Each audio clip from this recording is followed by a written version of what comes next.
एक योद्धा जिसने अकेले ही सैकड़ों शत्रुओं को परास्त कर दिया हो, एक ऐसा वीर जिसका लक्ष्य कभी चूका ही नहीं, जिसकी धनुष की टंकार से आसमान भी कांप उठे, जिसका नाम स्वयं ईश्वर के साथ जुड़े। हम बात कर रहे हैं महाबली अर्जुन की, जिसे महाभारत का सबसे बड़ा धनुर्धारी भी कहा जाता है। लेकिन ऐसे कौन से 5 योद्धा थे जिन्होंने अर्जुन को चुनौती देने का प्रयास किया था, जिन्होंने उसके साहस और कौशल को अपने शौर्य से मापने का दुस्साहस किया? चलिए इस वीडियो के अंत तक आप भी जान जाएंगे उन 5 योद्धाओं को जिनके अंदर अर्जुन को हराने का सामर्थ्य था। 5वें स्थान पर है भीष्म पितामह। भीष्म पितामह जिनका नाम सुनकर ही हर कोई थर थर कांपता था। भीष्म पितामह ने कई सारे शक्तिशाली योद्धाओं को परास्त किया था।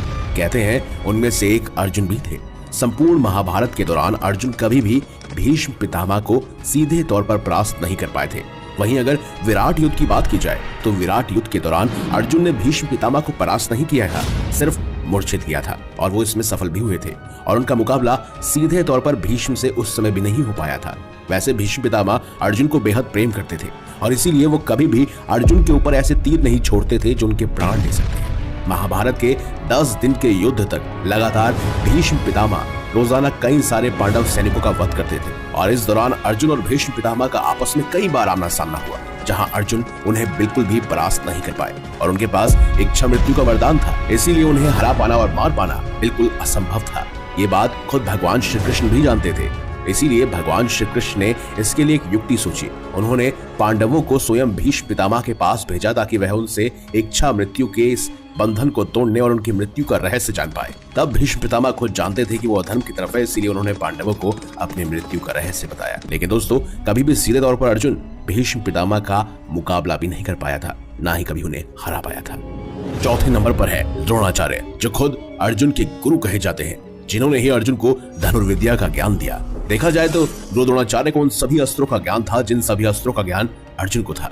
महाभारत में द्रोणाचार्य अपनी पूरी क्षमता के साथ नहीं लड़े, उन्होंने पुत्र मोह के कारण ही अधर्म का साथ दिया था। वो जानते थे कि अर्जुन धर्म के साथ है, इसीलिए कभी भी उन्होंने उसे मारने की कोशिश नहीं की।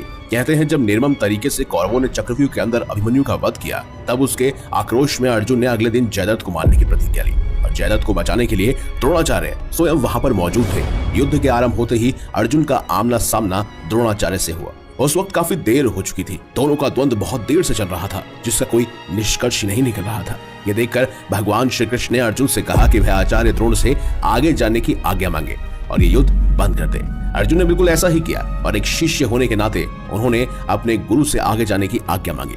तब आचार्य द्रोण उसे मना न कर सके और उसे आगे बढ़ने की आज्ञा दे दी। यदि आचार्य द्रोण सचमुच चाहते तो उस दिन जयद्रथ जिंदा बच जाता और अपनी प्रतिज्ञावश अर्जुन को आत्मदाह लेना पड़ता। देखा जाए तो आचार्य द्रोण में भी अर्जुन को हराने का सामर्थ्य था, क्योंकि वो स्वयं उनके गुरुदेव थे। तीसरे नंबर पर मौजूद है भगदत्त। प्रयाग ज्योतिषपुर के राजा भगदत्त थे, जिन्होंने महाभारत में कौरवों का साथ दिया। उनके दोनों बेटों को ही स्वयं महाभारत में नकुल और सहदेव ने और साथ ही अर्जुन ने मार गिराया था। इससे भगदत्त अर्जुन पर बहुत गुस्सा हुए और उनके साथ युद्ध करने के लिए निकल पड़े। कहते हैं दोनों के बीच बहुत ही भीषण युद्ध चला था। कहते हैं वो पूरी तरह से अर्जुन पर हावी थे।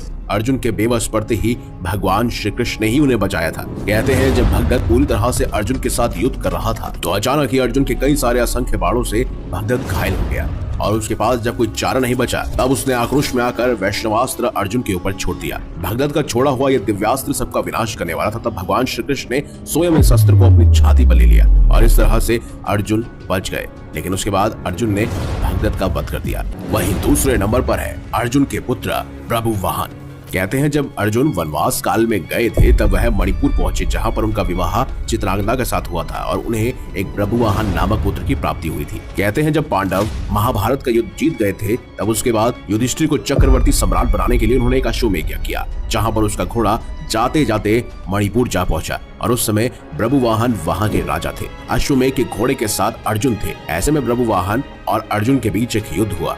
कहते हैं प्रभुवाहन ने अर्जुन का वध कर दिया, जिसके बाद नाग कन्या उल्पी ने स्वयं मणि की सहायता से अर्जुन को पुनर्जीवित किया था। वहीं पहले नंबर पर कोई और नहीं बल्कि पवन पुत्र हनुमान है। जी हाँ, पवन पुत्र हनुमान से कभी भी अर्जुन नहीं जीत सकते थे। इस विषय पर हमें एक पौराणिक गाथा भी मिलती है। कहते हैं महाभारत युद्ध खत्म होने के बाद अर्जुन को अपनी धनुर्विद्या और अपने बाणों पर बेहद घमंड हो गया था और भगवान श्री कृष्ण को ये बात पता थी, इसीलिए उन्होंने हनुमान जी को भेजा अर्जुन के उस घमंड को चकनाचूर करने के लिए। अब अर्जुन और हनुमान जी के बीच में वार्तालाप चल रही थी, जहाँ पर अर्जुन ने कहा कि आपने रामायण काल में भगवान श्री राम ने स्वयं बाणों की सहायता से पुल क्यों नहीं बनाया, उन्होंने पत्थर का सहारा क्यों लिया। और ऐसे में अर्जुन अपनी बड़ाई करने लगे। तब हनुमान जी ने कहा कि अगर वो अपने बाणों से एक पुल का निर्माण कर देंगे और अगर मैं उस पर चल पाया, वो पुल मेरा भार उठा पाया, तो मैं मान लूंगा कि अर्जुन भगवान श्री राम से भी बड़े धनुधारी थे। अब ऐसे में अर्जुन ने कई असंख्य तीरों के सहायता से एक पुल का निर्माण किया, लेकिन हनुमान जी ने जैसे ही उस पर एक पांव रखा, वह पुल ढह गया।